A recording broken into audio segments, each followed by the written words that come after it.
পুনৰ স্বাগতম জনাইছোঁ মোৰ চেনেলৰ অইন এটা ভিডিঅ'লৈ। আজি আমি আপোনালোকৰ বাবে লৈ আহিছোঁ জনপ্ৰিয় অভিনেত্ৰী নিশিতা গোস্বামীৰ এটি বিশেষ খবৰ। বাৰু অভিনেত্ৰী নিশিতা গোস্বামীৰ অভিনয় আপোনালোকৰ কেনেকুৱা লাগে আমাৰ কমেণ্ট বক্সত লিখিবলৈ নাপাহৰিব। যদি এতিয়ালৈকে আপোনালোকে মোৰ চেনেলটো ছাবস্ক্ৰাইব কৰা নাই, আপোনালোকে ছাবস্ক্ৰাইব কৰাৰ লগতে কাষতে থকা বেল আইকনটো টিপি দিবলৈ নাপাহৰিব। অম্বুবাচী মেলাত আৰু লগতে অম্বুবাচী মেলা শেষ হোৱাৰ পিছত আমি দেখিবলৈ পাইছোঁ অসমৰ বহুতো অভিনেতা অভিনেত্ৰী কণ্ঠশিল্পী গৈ উপস্থিত হৈছিল মা কামাখ্যাৰ আশীৰ্বাদ ল'বলৈ কামাখ্যা মন্দিৰত। আজিৰ দিনটোত আমি দেখিবলৈ পাইছোঁ অভিনেত্ৰী নিশিতা গোস্বামী গ'ল মা কামাখ্যা মন্দিৰত। মা কামাখ্যাৰ আশীৰ্বাদ ল'বলৈ গ'ল অভিনেত্ৰী নিশিতা গোস্বামী।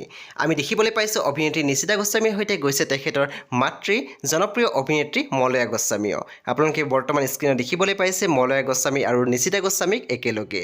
তেওঁলোক দুয়োগৰাকী মা কামাখ্যাৰ আশীৰ্বাদ ল'বলৈ গৈছিলে। তাৰ কিছু দৃশ্য আমি আপোনালোকৰ সৈতে শ্বেয়াৰ কৰিছোঁ। বাৰু আপোনালোকৰ মাজৰ কোনে কোনে অম্বুবাচী মেলাত গৈছিলে আমাক জনাবলৈ একেবাৰে নাপাহৰিব। এনেকুৱা নতুন খবৰ পাই থাকিবলৈ আপোনালোকে আমাৰ চেনেলটো ছাবস্ক্ৰাইব কৰি কাষত থকা বেল আইকনো টিপি দিবলৈ নাপাহৰিব।